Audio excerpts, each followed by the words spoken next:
লা ইলাহা রে আল্লাহ তোমার লীলা খেলা কেউ বুঝে না আল্লাহ তোমার লীলা খেলা কেউ বুঝে না কাউকে রাখো গাছতলাতে কাউকে রাখো পাঁচতলায় কাউকে রাখো গাছতলাতে কাউকে রাখো বাসতলায় আল্লাহ তোমার লীলা খেলা কেউ বুঝে না আল্লাহ তোমার লীলা খেলা কেউ বুঝে না লা ইলাহা পড়ুন লা ইলাহা ইল্লাল্লাহ লা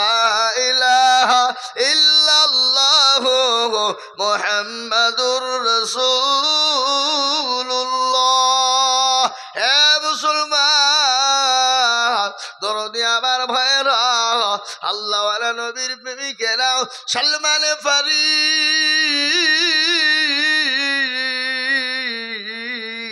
আপনার নবীকে খোঁজার জন্য তিনি বেরোবেন বাড়িতে গিয়ে বললেন মা গো ও আমার আব্বা জান আমি এত ধর্ম পালন করলাম ভালো লাগলো না আমি এমন একটা ধর্ম পেয়েছি যে ধর্মটা পালন করলে আমি জীবনে শান্তি পাবো কিন্তু মা ওই ধর্ম পালনের জন্য আমাকে মক্কা মদিনায় যেতে হবে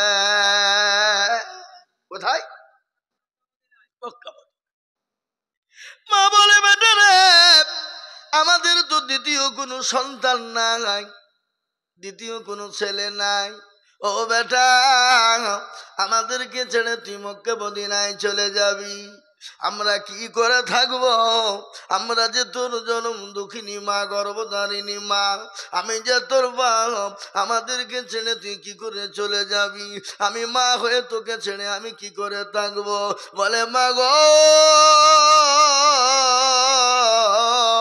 যে নবী আমি পেয়েছি যে নবীর আবির্ভাব আমি পেয়েছি গো মা ওই নবীর জন্য তুমি আমার মা কেন আমি গোটা পৃথিবী পর্যন্ত ছেড়ে দিতে রাজি হাদিসের মধ্যে এসেছে লা ইউমিনু আহাদুকুম হাত্তা কুনা হাব্বা ইলাই মিন ওয়ালিদিহি ওয়া ওয়ালাদিহি ওয়ান নাসি আজমাইন আমার নবী বলে গেলেন ওই ব্যক্তি সব থেকে ইমানদার প্রকৃত ইমানদার মুমিন হবে কোন ব্যক্তি যে ব্যক্তি তার নিজের জীবনের থেকে যে ব্যক্তি তার বিবি বাচ্চা ছেলে মেয়ের থেকে যে ব্যক্তি সন্তানাদির থেকে আল্লাহ তার রাসূলকে সব থেকে বেশি ভালোবাসবে ওই ব্যক্তি সব থেকে বড় প্রিয় সব থেকে বড় নবীর প্রেমিক হযরতে সালমান ফারিসি এই কথা বলে বেরিয়ে আসবে সঙ্গে সঙ্গে তাকে অ্যারেস্ট করে ঘরে বেঁধে দেওয়া হলো পায়ে জিঞ্জিরি হাতে জিঞ্জিরি বেঁধে দেওয়া হলো ঘরের ভিতরে দরজা খুলে পরে দেওয়া হলো বাড়িতে দিতে দেয় না একদিন যায় দুদিন যায় 3 দিন যায় 4 দিন যায় এক সপ্তাহ এক মাস চলে যায় সালমান ফারিসি নবী নবী করে পাগল হয়ে গেল নবীর প্রেমিক কাকে বলে নবীর প্রেমিক কাকে বলে কাকে নবীর প্রেমিক কয় আমরা তো মুসলমান রে মুসলমান হাওয়ার গাড়ি হাওয়ায় চলে তেলের গাড়ি তেলে চলে হাওয়ার গাড়ি হাওয়ায় চলে তেলের গাড়ি তেলে চলে আমরা সেই মুসলমান আমরা সেই মুসলমান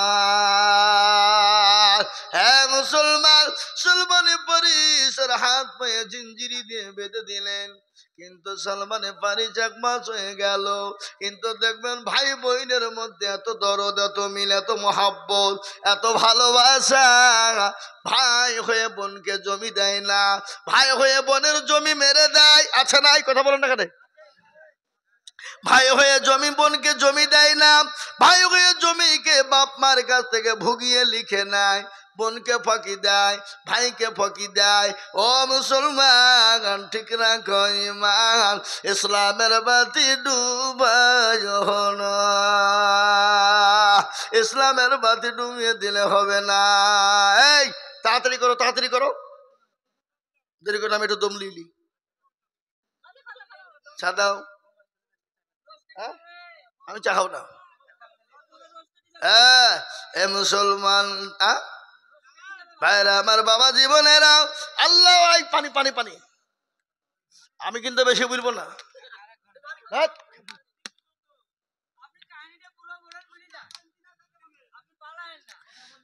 আমার বাবা জীবনেরা, ফজর বন্ধ চলবে তাইছে মনে হচ্ছে যে জানেটাতে তেল ভরলি চলবে। সারা রাত ঘুম নাই। বেলা 11টার সময় এসছি বাড়ি কলকাতা থেকে। তারপরে এখান থেকে বেরিয়ে কাল সকালবেলায় যাবো শিলিগুড়ি। জি মুসলমান দরদি আমার ভাইয়েরা কান করে শুনবেন, ভাইয়ের মধ্যে বোনের কত মিল মহাব্বত। বোনের জন্য ভাইয়ের জান চলে যায়, ভাইয়ের জন্য বোনের জীবন দিয়ে দেয়। এত মহাব্বত, এত ভালোবাসা। মনকে অনেকেই ফাঁকি দেয়, জমি লিখে দেয় না, জমি দেয় না। কিন্তু ওই বোনের বাড়িতে যদি ভাই যায়, ভাইকে আদর করে যত্ন করে কাছে টেনে নিয়ে ভাই বসে বসে বোনকে খাওয়ায়, খাওয়ায় না? কথা বলে মুসলমান ভাইয়ের কষ্ট দেখে সালমান ফারিসের কষ্ট দেখে বোন সহ্য করতে পারে না। দরজাখানা খুলে দিল, পায়ের শিকল গালা খুলে দিল, হাতের শিকল খুলে দিল। ভাইকে বললো, ভাই রে তুই কোন এমন নবী পেয়েছিস, কোন নবীর আবির্ভাব হলো, কোন নবীর আসত্য হলি তুই? আজকে মা বাপ ছেড়ে দিয়ে বোনকে ছেড়ে দিয়ে চলে যাবি, কোন নবীকে পেয়েছিস? ও ভাই আমি তোর পায়ে হাতে বান্ধা জিঞ্জিরি শিকলি সহ্য করতে পারি না, আমি তোকে ছেড়ে দিলাম, ভাই তুই চলে যা। বল চলে গে, ভাই চলে গেল। সালমানে ফারিস কোথায় যাবে, কি করে মদিনায় পৌঁছাবে? কিন্তু ওই কাফেলার দল নিয়ে সিরি ব্যবসায় গিয়েছিল বাবা, দামেস্কে ব্যবসা গিয়েছিল সিরিয়ায়, সিরিয়ার দামেস্কে ব্যবসায় গিয়েছিল মদিনার মানুষ। মদিনার মানুষের কাছে আপনারাকে তুলে দেওয়া হলো, হযরতে সালমানে ফারিসকে তুলে দেওয়া হলো। সালমানে ফারিসকে মদিনার মানুষের হাতে তুলে দেওয়া হলো। সালমানে ফারিস বলল, তোমাদের বাড়ি কোথায়? বলে আমাদের বাড়ি তো মদিনা। বলে মদিনায় মানে যে দেশে আল্লাহর নবী আছে, যে দেশে নবী মুহাম্মদকে পাওয়া যায়, যে দেশে ভালো মানুষটাকে পাওয়া যায়, যে নবীর দিকে চারার দিকে তাকালে গুনাহ মাপ হয়ে যায়, সেই দেশে নাকি তোমাদের বাড়ি। বলে হ্যাঁ, আমাকে তোমরা নবীর কাছে পৌঁছে দাও, তার বিনিময়ে তোমরা যা কিছু নিবে তোমাদেরকে দেব, যা কিছু নিবা তার বিনিময়ে তোমাদেরকে দেওয়া হবে। সেই মদিনার মানুষ তারা কিন্তু নবীর দুশ্মন ছিল, দুশ্মন ছিল, দুশ্মন। তারা চিটার টাইপের লোক ছিল।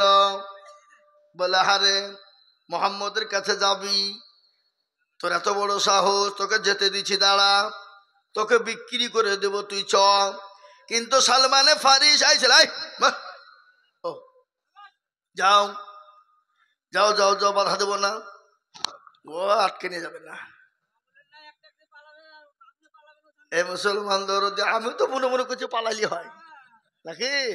এই মুসলমান দরদি শুনেলেন ভালো করে, হযরত সালমানে ফারিসকে বিক্রি করে দেওয়া হলো। মদিনার মানুষেরা নিয়ে গিয়ে বিক্রি করে দেওয়া হলো। বিরাট জীবনে বড় কষ্ট। সালমানে ফারিস কিন্তু নবীর কাছে পৌঁছানেই চাই। মরুভূমি প্রান্তর দিয়ে এলেন, মরুভূমি পার হয়ে এলেন, মদিনায় তাকে বিক্রি করে দেওয়া হলো।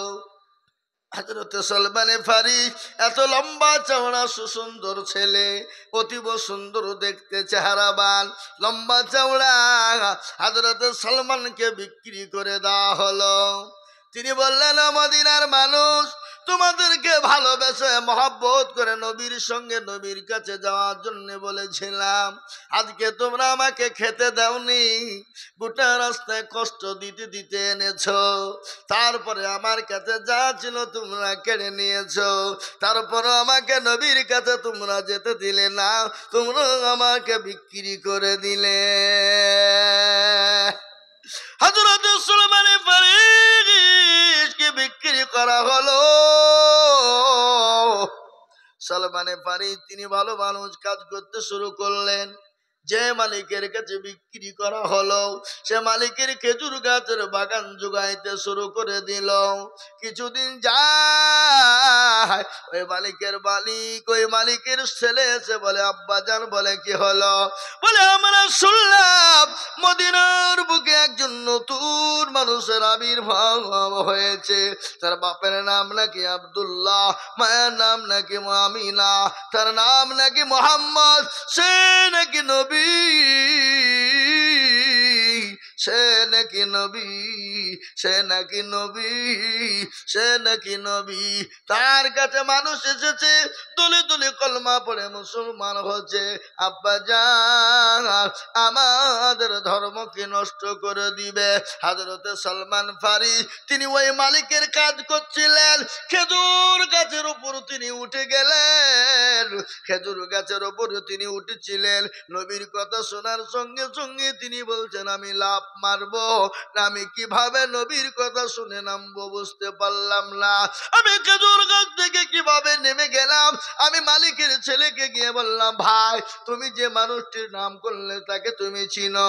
বলে, আমি চিনি না, কিন্তু মদিনায় শুনলাম তিনি নাকি মদিনা জমিনে এসেছেন, নতুন আবির্ভাব হয়েছে, তার ধর্ম নাকি ইসলাম, সে কলমা পড়ে মুসলমান বানিয়ে দিয়েছে, সে নাকি নবী।